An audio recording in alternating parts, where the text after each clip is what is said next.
Assalamualaikum warahmatullahi wabarakatuh. Halo semua, kembali lagi bersama aku, Dea Asisa Firda. Semoga kuliah kalian lancar dan terhindar dari COVID-19.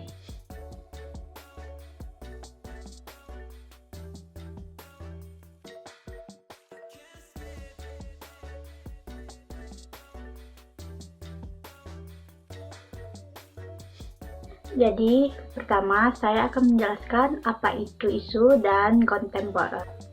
Isu adalah suatu hal yang terjadi baik di dalam maupun di luar organisasi yang apabila tidak ditangani secara baik akan memberikan efek negatif terhadap organisasi dan berlanjut pada tahap krisis.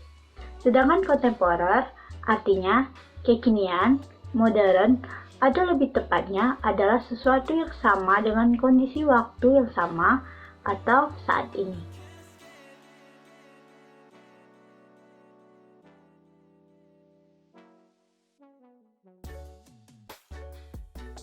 Selanjutnya, saya akan menjelaskan penyebab isu. Munculnya sebuah isu dapat disebabkan oleh 1. Ketidakpuasan sekelompok masyarakat. 2. Terjadinya peristiwa dramatis. 3. Perubahan sosial. 4. Kurang optimalnya kekuatan pemimpin.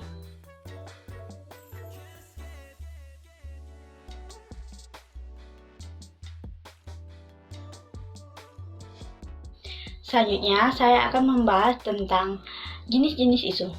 Saat ini, area manajemen isu telah menjadi luas dan sangat penting bagi perusahaan atau organisasi, khususnya pada bidang public relation. Secara umum, menurut Gaun and Alan Barger, isu terbagi dua. Pertama, isu-isu internal, yaitu isu-isu yang bersumber dari internal organisasi yang biasanya hanya diketahui oleh pihak manajemen dan anggota organisasi. 2. Isu eksternal, yaitu mencakup peristiwa-peristiwa atau fakta-fakta yang berkembang di luar organisasi yang berpengaruh langsung maupun tidak langsung pada aktivitas organisasi.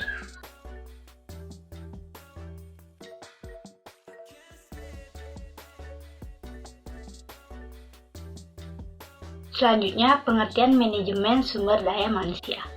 Manajemen sumber daya manusia merupakan konsep luas tentang filosofi, kebijakan, prosedur, dan praktik yang digunakan untuk mengelola individu atau manusia melalui organisasi. Penggunaan konsep dan sistem sumber daya manusia adalah kontrol secara sistematis dari proses jaringan fundamental organisasi yang mempengaruhi dan melibatkan semua individu dalam organisasi, termasuk proses perencanaan sumber daya manusia, desain pekerjaan, susunan kepegawaian, pelatihan dan pengembangan, representasi dan perlindungan tenaga kerja, serta pengembangan organisasi. Untuk mengendalikan dan mengatur proses tersebut, sistem harus direncanakan, dikembangkan, dan diimplementasikan oleh manajemen puncak.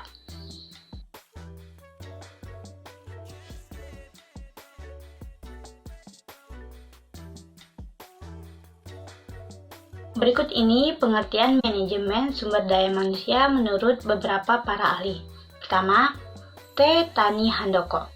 Manajemen sumber daya manusia merupakan perencanaan, pengorganisasian, pengarahan, dan pengawasan kegiatan-kegiatan pengadaan, pengembangan, pemberian kompensasi, pengintegrasi, pemeliharaan, dan pelepasan sumber daya manusia agar tercapai berbagai tujuan individu, organisasi, dan masyarakat. 2. H.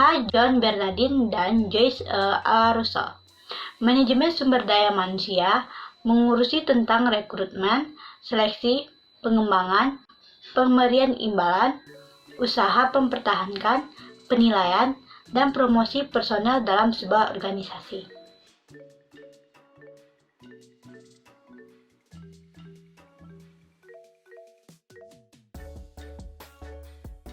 Kemudian, saya akan membahas pengertian isu-isu kontemporer manajemen sumber daya manusia. Isu-isu kontemporer sumber daya manusia merupakan sebuah kondisi atau peristiwa yang terjadi di sebuah perusahaan yang dipengaruhi baik dari dalam organisasi maupun dari luar organisasi yang akan terjadi pada masa yang akan datang, karena belum adanya keputusan yang dikeluarkan. Bila dikaitkan dengan manajemen sumber daya manusia, isu kontemporer ini terletak pada bagaimana seorang pimpinan dalam menyelesaikan sebuah kondisi atau peristiwa yang terjadi pada organisasi yang dipimpinnya.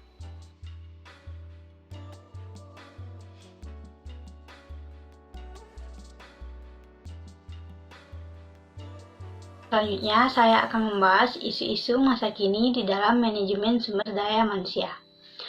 Isu eksternal, yaitu mencakup peristiwa-peristiwa atau fakta yang berkembang di luar organisasi yang berpengaruh langsung maupun tidak langsung pada aktivitas organisasi. Misalnya, tenaga kerja mobile atau freelancer. Tenaga kerja sekarang lebih mudah berpindah dan bergerak daripada yang dahulu. Dalam artian yang sebenarnya, mereka dapat bekerja di rumah, kafe, atau dimanapun ada koneksi internet yang stabil dan berkolaborasi tugas dengan rekan kerja lain melalui aplikasi chat seperti Google Hangout, Messenger, WhatsApp, dan lainnya. Diperkirakan pada tahun 2020, 60% tenaga kerja di Amerika Serikat adalah freelancer. Eropa dan sebagian besar dunia juga sudah mengikuti tren ini. Perusahaan yang lebih kecil bisa bekerja dengan karyawan yang minim dengan tingkat efisiensi dan efektivitas yang tinggi, terlepas dari tangan-tangan yang ada. Perusahaan besar dengan banyak karyawan bisa merekrut karyawan lepas untuk proyek-proyek khusus yang sangat ahli di bidangnya, tidak dapat dikerjakan sendiri oleh karyawan dalamnya. Selain itu, tunjangan-tunjangan karyawan yang dapat ditiadakan. Namun, isu pengenalan identitas, visi dan misi, kultur, dan kerahasiaan data perusahaan yang menjadi tantangan.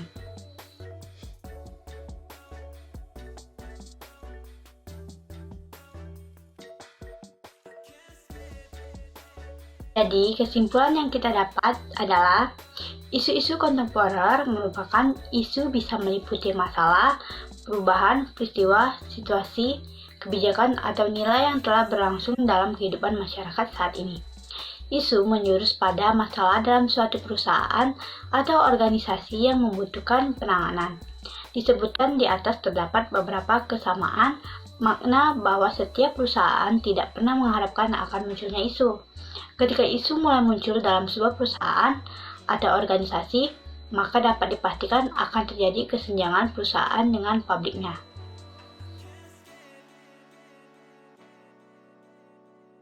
Nah, itulah tadi pembahasan mengenai isu kontemporer manajemen sumber daya manusia. Oke, sampai jumpa.